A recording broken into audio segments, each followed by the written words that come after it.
তো যাই হোক, আমার মনে একটা প্রশ্ন আছে, সেটা হচ্ছে গিয়ে ঘরে কাজ হচ্ছে, দোতলার টাইলস বসানো হয়ে গেছে, মার্বেল বসানো হয়ে গেছে সেদিকে, তো তোমার কি একটু মনে হয় না যে দেখি কেমন লাগছে ঘরটাকে? বাবার বাড়ি আছি না, বাবার বাড়ি থাকলে সব শখ সমাজ সব ওদিককার সব মুছে যায়।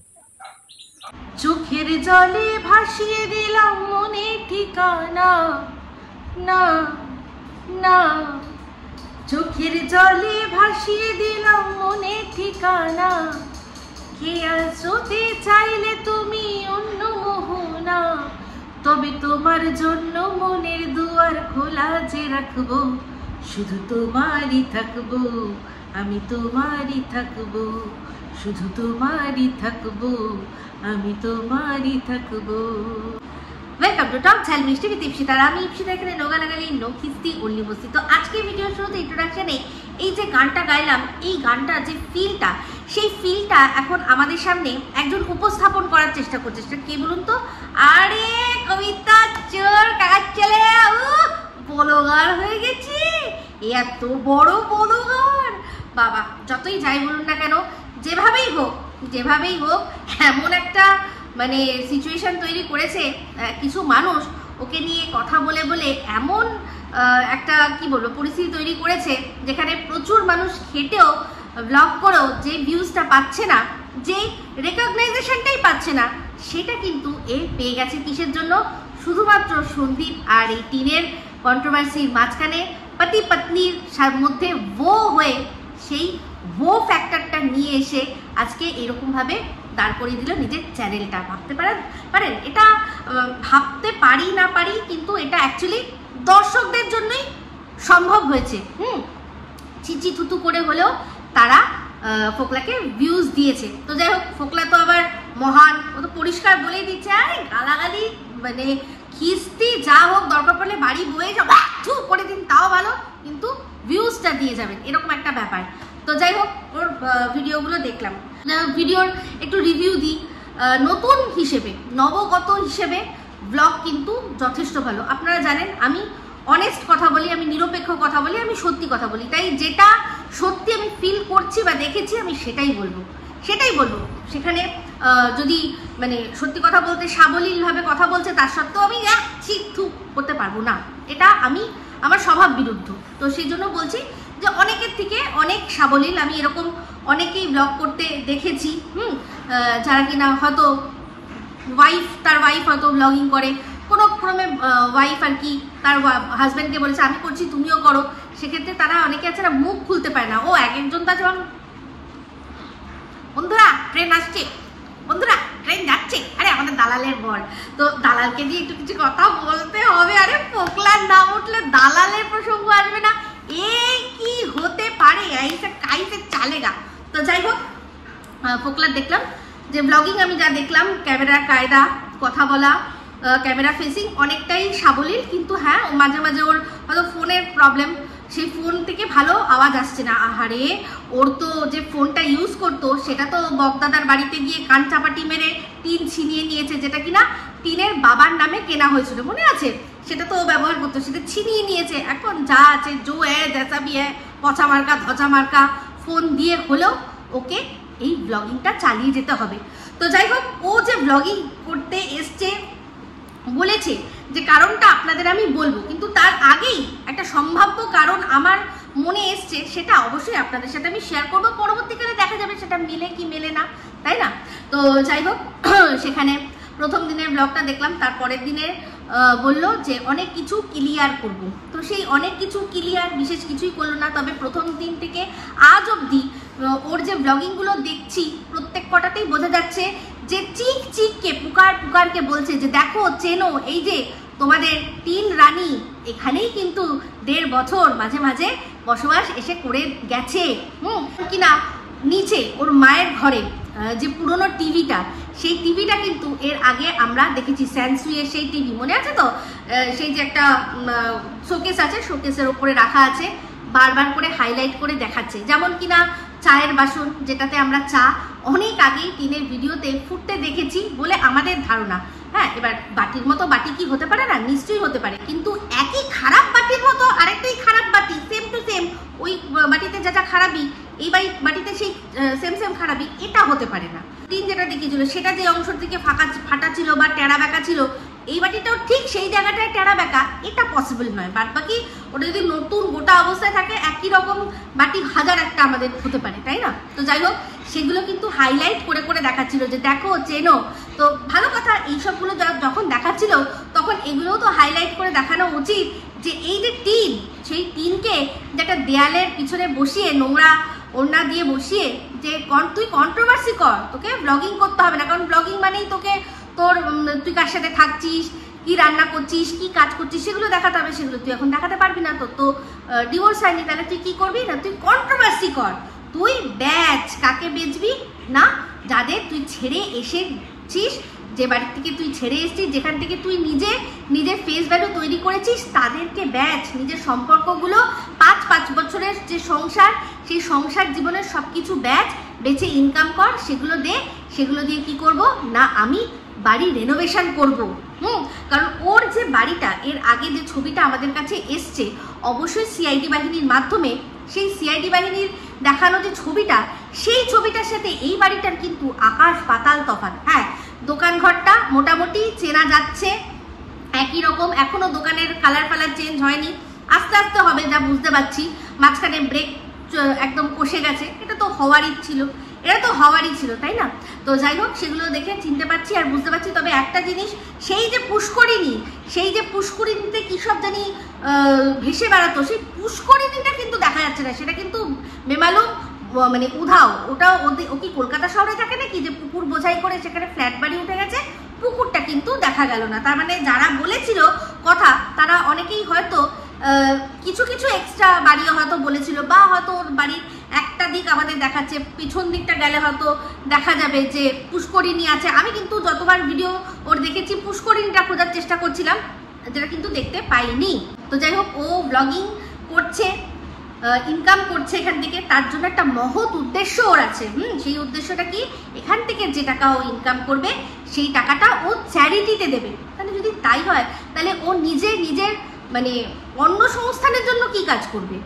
ওকে তো আগে অন্য সংস্থানটা আগে করতে হবে, আগে নিজে একটা কাজ করতে হবে, তারপর যে সাইডে যেটা করছে সেখান থেকে না হয় ও চ্যারিটি করতে পারে। এমনিতে আমরা জানি কি, যারা সত্যিই চ্যারিটি করে তারা কিন্তু অন্য আর সাইড বিজনেস করে না, যে এই সাইড বিজনেস সেটা হলে, সেখান থেকে ইনকাম হলে তবে গিয়ে আমি চ্যারিটি করব। যাদের মনে চ্যারিটি করার ইচ্ছা থাকে, তারা নিজেদের যে মেন ইনকাম সেখান থেকেই কিছু টাকা সরিয়ে তারা চ্যারিটি করে। যেমন কিনা আপনারা জানেন, আমার ভীষণ ভালো লাগে পালাক, যে কিনা তার খুব সুন্দর একটা অর্গানাইজেশন আছে।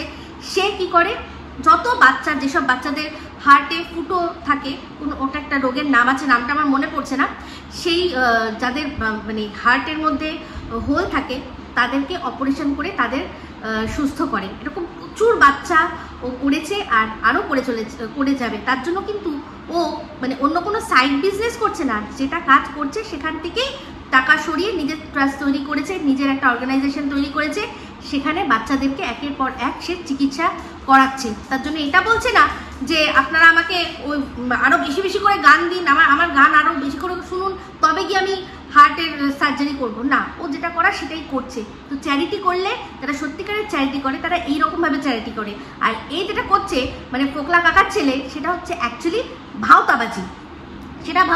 ও নিজে কি ইনকাম করে? তাহলে চ্যারিটির জন্য ব্লগিং করে টাকা তুলবে, না নিজে ডাল ভাত জোটানোর জন্য বাইরে কাজ করবে? এখানে বললো যে কোন একটা কাজ করে যেখানে নাকি ক্যামেরা অ্যালাউড নেই। তো যাই হোক, কাকার ছেলের বাড়িতে কাকাকে দেখলাম, কাকা তো একদম ক্যামেরা যেই অন হয়েছে কাকা অন্যদিকে। তো তাও তো ভালো, কাকা মুখ দেখিয়েছে, কাকিমা তো মুখই দেখালো না, অনেকক্ষণ ধরে ক্যামেরা ধরে রাখলো, এই যে মা এই করছে, সেই করছে, হ্যান করছে, ত্যান করছে, মা ঘুরেও তাকালো না। তারপরেই কি বললো, আচ্ছা ঠিক আছে, মানে বুঝতে পেরেছে, আচ্ছা ঠিক আছে, আচ্ছা ঠিক আছে, মানে আমি তোমাদের কাউকে মুখ দেখানোর লায়ক রাখিনি, তাই জন্য তুমি মুখ দেখাবে না, আমি বুঝতে পারছি। তো যেই ছেলে ক্যামেরা অন করেছে, মা তল্পা গুটিয়ে কোথায় চলে গেল না, বোনের বাড়িতে চলে গেল। আর স্বাভাবিক কথা, ছেলে এমন কোনো কাজ করেনি যার জন্য মানে একদম সুন্দরভাবে ক্যামেরা এসে ছেলের সাথে পাশে বসে কথা বলতে হবে, যেমন কিনা সন্দীপের মা বলে, তাই না? তো যাই হোক, এবার চলে আসি যে তৃতীয় নম্বর ভিডিওটার মধ্যে যেটা বললো যে ভয় পাস না পাগলি, আমি তোকে কোনো বেচতে আসিনি, আমি তোকে মানে তোকে কোনো কালো চিঠি পাঠিয়ে আমি ইনকাম করতে আসিনি, আমি আমার যেরকমভাবে ভিডিও করা করবো। তো যাই হোক, তার মাঝখানে একটা ছিল আপডেট, ওই আপডেটটা দেখে আমার মনে হচ্ছিল আপ টু ডেট, একেবারে ঝাড়া হাত পা মানে পুরো পাঁজাতলা করে ওকে মানে আচ্ছা করে জুতাই, তাহলে আর কি বুঝবে যে মানুষের সত্যিকারের শরীর খারাপ হলে কি হয়। মানুষের যখন সত্যিকারের শরীর খারাপ হয় না, তখন আপডেট দেওয়ার মতো সময় আসে না।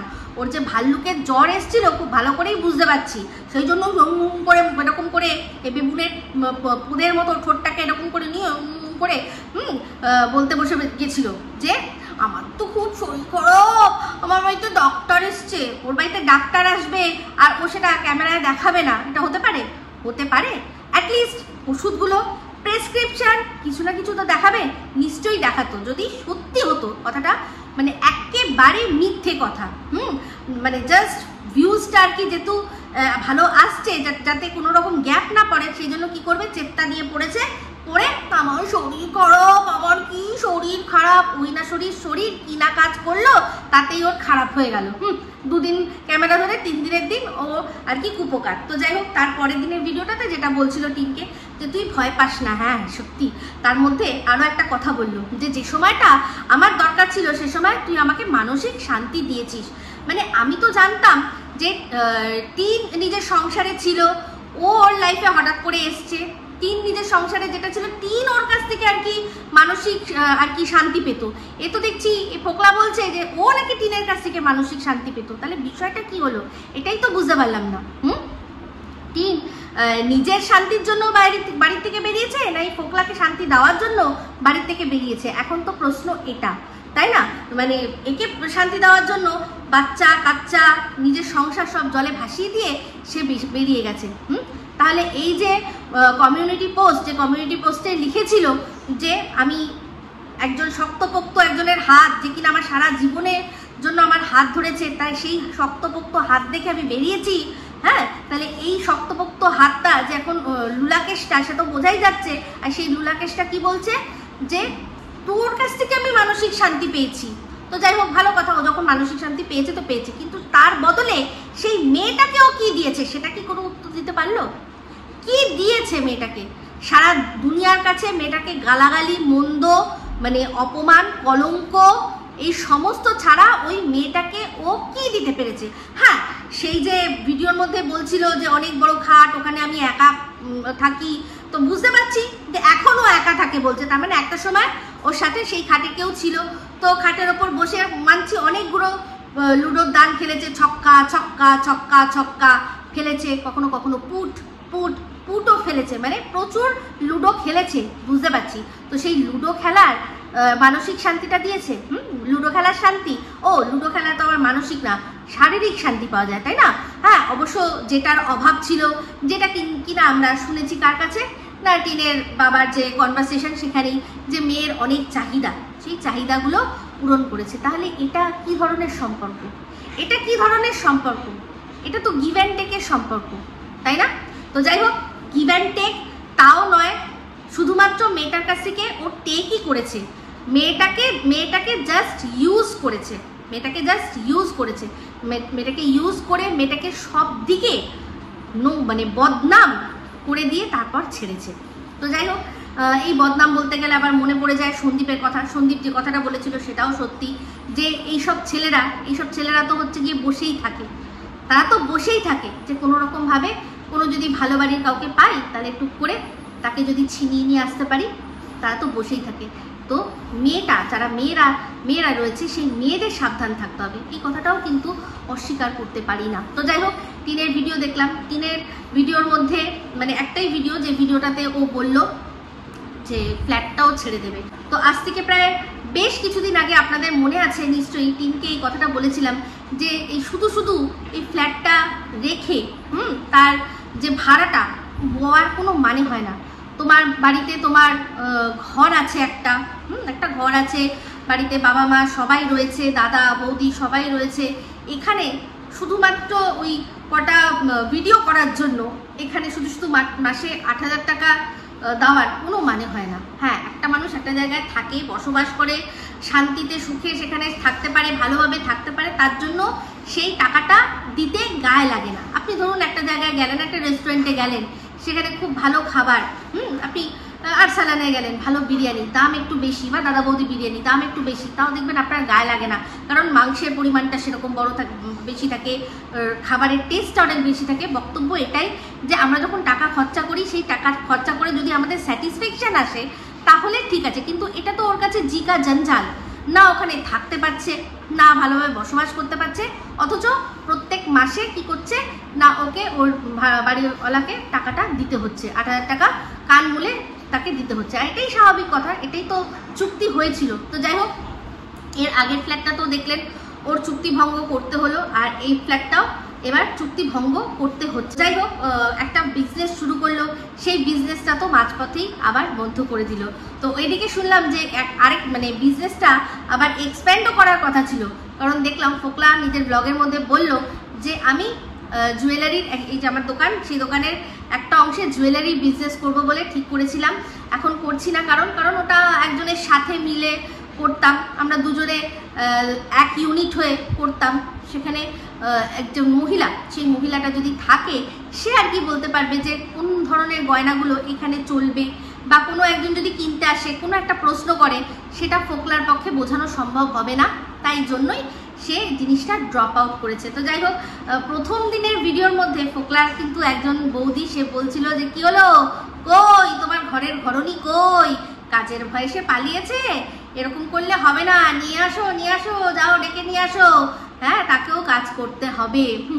তো যাই হোক, যদি সত্যি আর কি বিয়ে যদি হয়, তাহলে তো সেটা তো স্বাভাবিক কথা, বিয়ে হলে, বাড়ির বউ হলে, বাড়ির বউকে অনেক কাজই করতে হয়, অনেক দায়িত্বই নিতে হয়, সেটাতে কোনো খারাপ কিছু নয়। কিন্তু অ্যাকচুয়ালি যে বিয়েটার কথা আমরা শুনেছি, সেই বিয়েটা তো না সমাজ মানবে, না আইন মানবে, কারণ ওদের ডিভোর্স হয়নি। এখন যেটা হয়েছে সেটা সম্পূর্ণ অবৈধ, শুধু অবৈধ নয়, রীতিমতো সেটা শাস্তিযোগ্য, সেটা অন্যায়, সেটা অপরাধ, তার বিরুদ্ধে আমাদের দেশে আইন রয়েছে, তার বিরুদ্ধে স্টেপ নেওয়ার জন্য। তো যাই হোক, হ্যাঁ একটা কথা টিম বললো যে দেখলে আমার সাথে কি হলো, এর প্রথমবার আমি ঠকলাম, এখন দ্বিতীয়বার আমি ঠকলাম।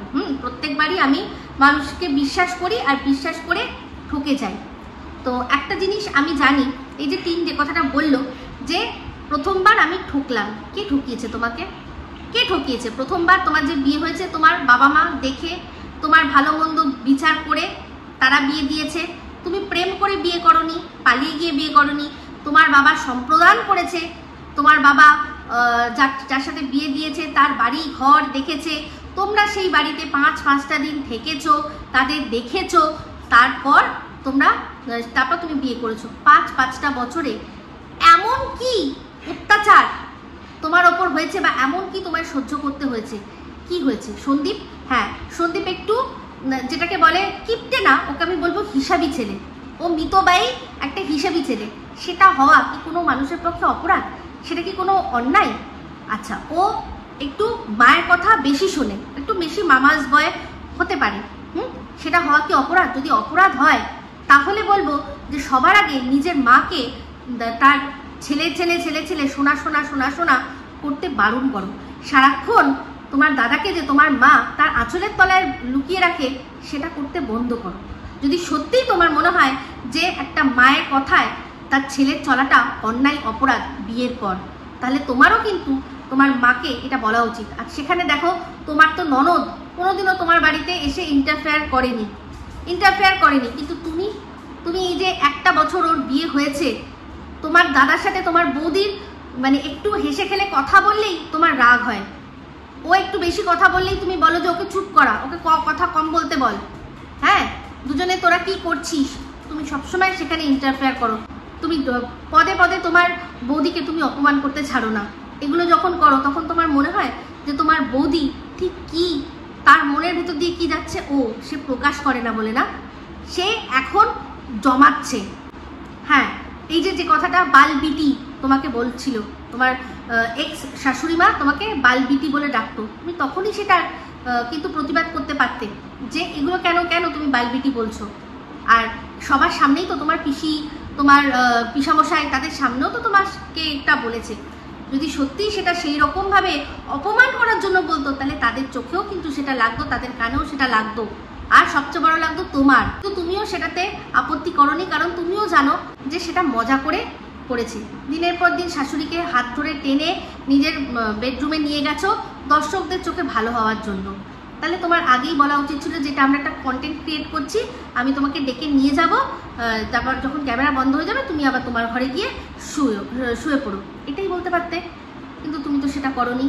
তো এইবার হচ্ছে গিয়ে তুমি বলছো যে তোমায় ঠকিয়েছে। কে ঠকিয়েছে? সন্দীপ যখন তোমাকে জিজ্ঞাসা করলো যে এই 5 বছরের বিবাহিত জীবনে ওর জীবনে আর কোনো অন্য মেয়ে এসছে কিনা, তুমি তো সেখানে বললে না, কেউ আসেনি, কেউ আসেনি। তাহলে ও তোমাকে ঠকালো কোনভাবে? এবার যদি তুমি বলো যে ওই যে বাড়িটা, সেই বাড়িটা যে করা হয়েছে সেখানে আমি মানে ব্লগের মধ্যে আমাকেও দেখা গেছে, তার জন্য তোমাকে টাকা দেওয়া হয়েছে, আলাদা করে দিয়েছিল। যতদিন তুমি ওর বাড়ির বউ ছিলে তুমি পেয়েছো। শুধু তাই নয়, আমরা যেটা শুনেছি, যেটা তুমি কোনোদিনই প্রতিবাদ করোনি, কারণ এটা হয়তো সত্যি যে তুমি ওই যে মাটির তলা থেকে খুঁড়ে খাড়ে কি সব নিয়ে গেছো, ভাঙা গড়ার খেলা খেলেছো, করনি। আর এই যে বাড়িটা, এই বাড়িটা যখন হয়েছিল, বাড়িটা করার আগে সম্পত্তি জমি জমা সব সন্দীপের নামে করে দেয়নি? তখন তোমার মনে হয়নি যে সন্দীপের তো একটা দিদি আছে, তারও তো এখানে ভাগ আছে, তাহলে কেন সন্দীপের নামে করছি আমরা বাড়িটা, তাই না? জায়গাটা কেন সন্দীপের নামে? ওই যে টাকাটা যে ইনভেস্ট করার আগে কিন্তু তুমি এটা শিওর হয়ে নিয়েছিলে যে কোনোদিনও তোমার ননদ ওখানে এসে ভাগ নেবে না, তাই জন্যই তখন তোমরা দুজন একই ছিলে না, তখন কিন্তু সেই জন্যই তোমরা ওই টাকাটা ইনভেস্ট করেছো। তাহলে এটা তুমি ঠকাওনি। তো যাই হোক, যদিও এটা তোমাদের মধ্যে একটা অলিখিত একটা চুক্তি বোঝাই যাচ্ছে, যে যেমন কিনা সন্দীপের দিদি তার এই বাতকুল্লায় কোনো কিছু নিতে আসবে না, তেমনি শিলা দেবীও তার বাপের বাড়ির যে অংশটা সেটা নেবে না। সেটা কে নেবে? না, সন্দীপের দিদিই নেবে। তাহলে পরিষ্কার বোঝা যাচ্ছে সন্দীপ নিজের মামার বাড়ি থেকে কিচ্ছু পাবে না বা নেবে না। যেমন দিদি এখান থেকে নেবে না, তেমনি ও মামার বাড়ি থেকে নেবে না, এটা বোঝা যাচ্ছে। তাহলে এটা অলিখিত চুক্তি, কারণ ওরাও ভালো করে জানে, মানে এই দিদি ভালো করে জানে যে বাতকুল্লায় যদি তাকে অর্ধেক সম্পত্তি দিয়েও দেওয়া হয়, সেই সম্পত্তিটা নিয়ে সে কিচ্ছু করতে পারবে না, কারণ ওটা চাষের জমি, যে চাষ করবে তারই লাভ আছে। তাছাড়া ওই ভাগ চাষে দিয়ে সেখান থেকে যে চাষি আছে সে যদি বলে দেয় যে সব টাকা আমার লস হয়ে গেছে, তার কিচ্ছু করার নেই। তার সেই এই যে লাইফ সে কাটায়, সেই লাইফ ছেড়ে এই বাতকুল্লার এই জমি দেখে তার চলবে না। তার জন্য সে কি করেছে, যদি মামার বাড়ি থেকে যেটা পাবে সেটা সে নিয়ে নেবে, ওখানে যা অংশ হবে সেখান থেকে সে নিয়ে নেবে, আর সেই অংশটা, সেই পরিমাণটা, সেই ভাগটা আরও এই বাতকুল্লার যা সম্পত্তি আছে তার মানে সমান বা হয়তো বেশি। শুনেছি একটা মেন রোডের ওপর জমি আছে, সন্দীপের দিদার শুনেছি মেন রোডের ওপর 2 কাঠা জমি আছে, একদম মেন রোডের ওপর। আর ওখানে মেন রোড, সেই রোডের ওপর জমি এখন কোটিতে খেলছে যতদূর শুনেছি। তো যাই হোক, তাহলে সে সেখান থেকে তার ভাগটা পেয়ে যাবে। তো এখানে বাট তুমিই বলো না, যখন বাড়িটায় করা হয়েছিল তখন তো সন্দীপের নামেই জমিটা করে নেওয়া হয়েছিল, তারপর তো ইনভেস্ট করা হয়েছে, তাই না? তাহলে ঠকালোটা কে? ঠকালে তো তুমি। সন্দীপ তো সন্দীপের জায়গায় একই রয়েছে। ওই যে বেডরুম যেরকমভাবে তোমরা ঠিক করেছিলে, যা তোমরা ঠিক করেছিলে সেরকমভাবেই তো সব কিছু হয়েছে। টাইলস দেখাতে তোমাকে নিয়ে যায়নি, নিয়ে গেছে, বাট তোমার তখন ভালো লাগছিল না। মনে করে দেখো, মনে হয় না যে দেখি কেমন লাগছে ঘরটাকে? বাবার বাড়ি আছে না, বাবার বাড়ি থাকলে সব সমাজ সব ওদিককার সব মুছে যায়। তোমাকে যখন জিজ্ঞাসা করছিল বাড়ি তো ওই বাড়ি তৈরি হচ্ছে, তোমার নিজের বাড়ি তৈরি হচ্ছে, তোমার দেখতে ইচ্ছা করছে না বাবার বাড়ি আছে না, তখন তুমি বাবার বাড়িতে এতটাই মশগুল। দেখো, হয়তো সেই সময় তোমার মানে মুখের মধ্যে না সরস্বতী বসে পড়েছিল, সেই জন্যই সেই তোমাকে তোমার বাবার বাড়িতেই থাকতে এখন বাধ্য করছে তোমার পরিস্থিতি। খুব বাবার বাড়ি বলেছিলে না, বাবার বাড়িতেই থাকতে তোমাকে পরিস্থিতি বাধ্য করছে।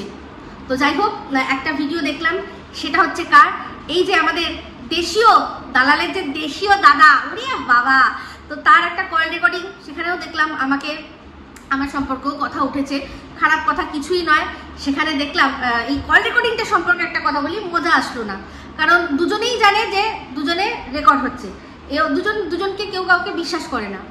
দালালও জানে যে যা কথা হচ্ছে অবশ্যই এই দাদা, আমার দেশীয় দাদা, সে রেকর্ড করছে, আর দেশীয় দাদাও জানে যে সে রেকর্ড করছে, আর দালালও সঙ্গে সঙ্গে রেকর্ড করবে। তাই জন্য এই ধরনের কনভারসেশন এগুলো জাস্ট একটা ফ্যাব্রিকেটেড মতো মনে হয়। তবে তার মাঝখানে দেখলাম দেশীয় দাদা যে কথাটা বললো একদম সত্যি কথা। এই যে অনুমান, দালাল তো সমস্ত কিছু আমার দিকে কপি করে, সেখানে বলে দিল যে তুমি তো ঢ্যাপের কাছ থেকে এটা কপি করেছো। সেখানে আমি ওর ভিডিও দেখি না, আর দাদাও তখন বলে দিল দেখেন না, তাই তো ও যা বলে সেগুলো বলেন, দেখেন না।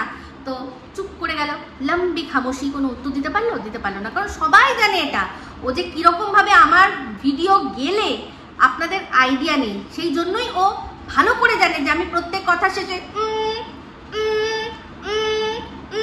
বলি, যে আমার প্রত্যেক কথা শুনবে সেই তো জানবে যে আমি প্রত্যেক কথা শেষে বলি না বলি, তাই না? তো ওর কথাতেই ও ধরা পড়ে যায়। তো যাই হোক, ওইখানে কনভারসেশনের মধ্যে যে কথাগুলো উঠছিল তার মধ্যে যে বুলেটের কথাটা হয়েছে, সেক্ষেত্রে বুলেটের কথা নিয়ে আমি কিছু বলছি না। আমি এটুকু বুঝতে পারছি যে হতেও পারে যে সাথে বকদাদা ছিল, এটা হতেও পারে, আমি শিওর নই, কিন্তু ও যে একজনের বুলেটে ছিল এটা তো সত্যি কথা। তবে আরেকটা কথাও যেটা উঠে এসছে, যেটা কিনা এই দেশীয় দাদা বলল যে এই মা বলেছিল একটা কমিউনিটি পোস্টে যে আমার কাউকে চাই না, ফোকলাকেও চাই না, আমার হচ্ছে গিয়ে সন্দীপকেও চাই না, আমার শুধু ছেলেকে চাই, এরকম কোনো কমিউনিটি পোস্ট আসেনি। একটা ভিডিওর মধ্যেও বলেছিল, আর যেই ভিডিওটার মধ্যে ও বলেছিল তারপর থেকেও কিন্তু অবশ্যই এর সাথে সম্পর্ক রয়েছে, না হলে ওর দেওয়া চুড়িদার, এই ফোকলার দেওয়া চুড়িদার পরে রয়েছে, হ্যাঁ, ফোকলার যেই চুড়িদারটা অসাম প্রোডাক্ট বলে রিভিউ দিচ্ছে সেটা রীতিমতো টিম পরে ঘুরছে। তা কতদিন আগে, মানে কতদিন ওদের সম্পর্ক আছে না আছে পরিষ্কার বোঝা যাচ্ছে। হ্যাঁ, তো এখন বিষয়টা এটাই হয়েছে যে বকদাদার মধ্যস্থতায় এটাই ঠিক করা হয়েছে যে ও এখন দুজনের মতো আলাদা থাকবে যতক্ষণ না ডিভোর্সটা হচ্ছে। আর এই যে প্রচুর টাকা টিনের কাছ থেকে নিয়েছে, যার জন্য একটা চিঠি দেখলাম যে চিঠিতে লিখে দিয়েছে যে হ্যাঁ আমি এই টাকা শোধ করে দেবো, ওই শোধ করার জন্যই ও কি করছে না, ফোকলা এসছে ব্লগিং করতে, আর কিচ্ছু না। ও কাউকে কোনো হেল্প করবে না, ও নিজের যে টিনের কাছ থেকে যে টাকা ও নিয়েছে টিনকে দিয়েই, টিনের দেখানো রাস্তা দিয়েই, আর টিনকে এরকম ভাবে বলেই টিন এই যে দেখুন মানে মুখে বলবে না কিন্তু দেখাবে টিন কোথায় কোথায় ছিল, সেই অংশগুলো দেখাবে, সেগুলো দেখিয়ে সেগুলো বেচে ও টিনকে বেচে টিনের টাকা শোধ করবে। এটাই হচ্ছে আসল কথা। এবার একবার যখন শোধ হয়ে যাবে তারপর পুরো টাকাটাই ওর, তাই না? তো এইটাই হচ্ছে ওর ব্লগিং করার মেন কারণ দেখলো এখন সেই জন্য কি হয়েছে, ওই টিন ফোনটা কেড়ে নিয়েছে। এখন যা হোক, যে কোনো ওর বাবা বা ওর মার কারো ফোন দিয়ে কোনো মতো করছে, কারণ ও জানে যে আমি যা বলবো, যেটুকু বলবো সেটুকুই লোকে দেখতে আসবে। হ্যাঁ, আমার ভালো ফোন খারাপ ফোনের কোনো ব্যাপার নেই। তো একবার যখন ইনকাম হবে, ফোন কিনতে কতক্ষণ সময় লাগে, হ্যাঁ, সে তো এখন ইএমআইতেও পাওয়া যায়, সেটা কোনো বড় কথা নয়। আর ওর বাবা যখন দেখবে যে হ্যাঁ ছেলে তো ইনকাম করছে, ও ওনাকে বেচে, ওনার বউকে তো পারলো না এখনো অবধি, যাই হোক, তো ফ্যামিলিকে বেচে, ফ্যামিলির কেচ্ছা বেচে, নিজের দুঃখ বেচে, এই সমস্ত বেচে সে যখন ইনকাম করতে পারছে, তখন বাবাও বলবে যে হ্যাঁ ঠিক আছে তুমি নাও, ভালো একটা ফোন নাও, নিয়ে ভালো ভিডিও করো, তাই না?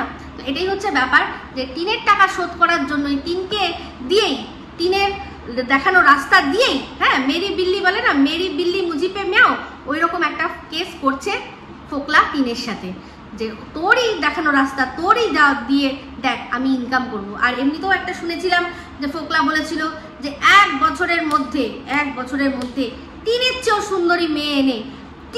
সুন্দরী মেয়ে পটিয়ে ও নাকি দেখিয়ে দেবে, এরকম একটা কথা শুনতে পেয়েছিলাম কারোর একটা ভিডিওর মধ্যে, হয়তো তারই প্রস্তুতিতে রয়েছে। তো এখন ও চেষ্টা অনেকবারই করবে যে কোনো রকমভাবে যে সোনার ডিম পাড়া হাঁসটাকে যদি আমি রেখে দিতে পারি, তাহলে তো ডবল ইঞ্জিন হয়ে যাবে না, ওরও মানে ভিউজ আসবে, ওরও ইনকাম হবে, আর এরও ইনকাম হবে, ডবল ইঞ্জিন দিয়ে ইনকাম চলবে। যেমন কিনা দেখেছিলেন দালাল চেষ্টা করেছিল ভেড়ুকে দিয়ে, তো যাই হোক আজকে তো দিল আচ্ছা করে, ইস বাপরে বাপ দালালকে যা দিল।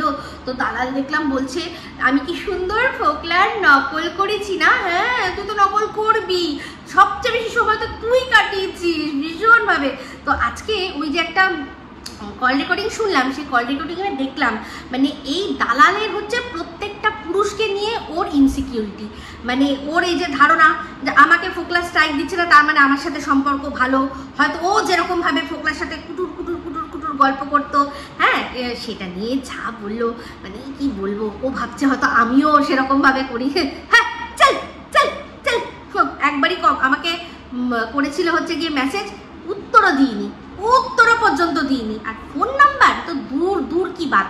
তো যাই হোক, সেখানে দেখলাম আজকে এই দেশীয় ভাই বলল যে যে মহিলার সাথে একটা পুরুষ নোংরা থেকে নোংরাতর কথা বলে, কোন মহিলা আছে এত নোংরা কথা বলার পরও কথা বলে, তার মানে সেই মহিলাটা কতটা নোংরা ভাবুন আপনারা, ভাবুন এর সাথে কত নোংরামি করেছে। তাই জন্যই তো ফোকলা বলে যে টুটি ধরে রাখা আছে।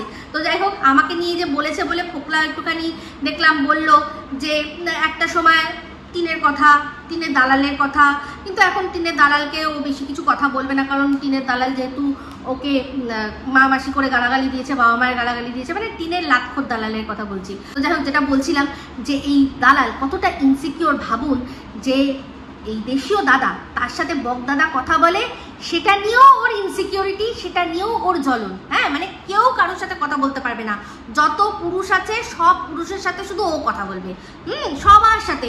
আর দেখছিলাম দেশীয় দাদাকে বলছিল, তুমি কি পোক করো গো আমাকে, বাবা কেন এরকম করছো গো বাবা। প্রথমটার কনভারসেশনটা তো শুরু হয়েছিল, আমি তো ভাবছি কোনো স্বামী স্ত্রীর মধ্যে কথা হচ্ছে, মানে এই তো স্ত্রীরা স্বামীকে এরকম অভিযোগ করে, এরকম অভিযোগের সুরে কথা বলছে। এই জন্যই বুঝতে পারি, সেই জন্যই তো ভেড়া গুটিয়ে যাচ্ছে শিং দিয়ে, তার সত্ত্বেও ফোন ধরছে, ভাবতে পারেন এর চেয়ে বেশি আর কি ভাবা যায়, এর চেয়ে বেশি আর কি বুঝতে পারে মানুষ। ওই ভেড়ার গুতানিতে ওর কিচ্ছু হচ্ছে না, ওর ফোনে হ্যালো, হ্যাঁ বলো একটু বলো, এইরকম চলে। তো এতটা ইনসিকিওর যে দেশীয় ভাই, মানে এতটা ইনসিকিউরিটি যে দেশীয় ভাই সে বকের সাথে কথা বললে ওর প্রবলেম। আমি যদি ধরে নিই প্যারালাল ইউনিভার্সে গিয়েও যদি ফোকলার সাথে কথা বলি ওর প্রবলেম। যখন শুনলো ফোকলার সাথে কেউ কথা বলছে না, তখন শ্বাস মে শ্বাস আয়া। আর এখন তো ফোকলা ওকে ইশারা দিয়েই দিয়েছে, আমার বাবা মা তোলে গালাগালি দিও না, আমি আবার তোমার সাথে মানে একদম সার্ভিস দিতে রেডি হয়ে যাব, যেমনটা আমরা গল্প করতাম, জঘন্য জঘন্য গল্প আমরা আবার করবো। তো যাই হোক, এই বলেই ভিডিওটা এখানে এন্ড করলাম। বুঝতেই পারছি ফোকলা একটাই কথা শোন, চালাকির দ্বারা কখনো মহৎ কাজ করা যায় না। তুই বরাবর জীবনে শুধু চালাকিটাই করেছিস, তাই জন্য তোর দ্বারা কোনোদিনও কোনো মহৎ কাজ সম্ভবই নয়, সম্ভবই নয়। আর টিনকে একটাই কথা বলবো, যদি সত্যি তুমি এর কাছ থেকে সরে এসে থাকো তাহলে বলবো এটা খুব ভালো কাজ করেছো, ফ্ল্যাটটা ছেড়ে দাও, টাকাটা বাঁচাও। আমি বরাবরই বলেছি টিন কোনো আমার শত্রু নয়, আমি প্রথম থেকেই চেয়েছিলাম যে যদি সত্যি এরকম হতো তাহলে দুজনের মধ্যে ডিভোর্স নিয়ে যে যার মতো করে ভালোভাবে সংসার করুক। আমি এটাই বরাবরই চেয়েছিলাম আর বরাবরই তাই চাইবো, কারণ এরা কেউই আমার কোনো ব্লগারই কোনো আমার ঘরের শত্রু নয় যে তার আমি খারাপ চাইবো বা তার আমি খারাপ কামনা করব। হ্যাঁ, এবার যে যার কর্মের ফল নিশ্চয়ই পাবে। একটা ছোট্ট বাচ্চা, দুধের বাচ্চা, যেই বাচ্চাটা কিন্তু তোমার উপর ডিপেন্ডেন্ট ছিল একটা জিনিসের জন্য, আর কিছু জিনিসে না, একটা সময় দিনের একটা সময় হয়তো তার একটু নেশা হতো, নেশা বাচ্চারা নেশার মতো করে পাগলের মতো করে, আমি জানি, তাই জন্য বলছি। সেই সময়টা যে কেঁদে ফাটিয়েছে, সেই যে চোখের জলগুলো, যেভাবেই হোক তার ঠাম্মি, তার বাবা, তার দাদা সবাই ওকে আটকেছে, কিন্তু সেই সময় যে সময় ওর সবচেয়ে বেশি তোমাকে দরকার ছিল, যে সময়টা, সেই সময়টা তুমি কি করেছো চিন্তা করে দেখো। হ্যাঁ, সেগুলো এখন না হোক, একটা সময় পর তোমাকে ঠিক হিসাবের খাতায় নিয়ে বসতে হবে। তবে একটাই বলবো যে যা কর্ম করেছো সেই কর্ম থেকে মানে যা খারাপ হয়ে গেছে, এরপর থেকে চেষ্টা করো যে নিজের কর্মটা আরও শুধরানো। তো যাই হোক, এই বলেই ভিডিওটা এখানে এন্ড করলাম। যদি ভালো লাগে তাহলে অবশ্যই লাইক শেয়ার কমেন্ট করতে ভুলবেন না। যারা চ্যানেলটা সাবস্ক্রাইব করেননি তারা সাবস্ক্রাইব করে নেবেন। সবাই ভালো থাকবেন, সুস্থ থাকবেন। আবার আসছি খুব শীঘ্র নতুন ভিডিও নিয়ে। আমি Ipsita signing off. Love you all.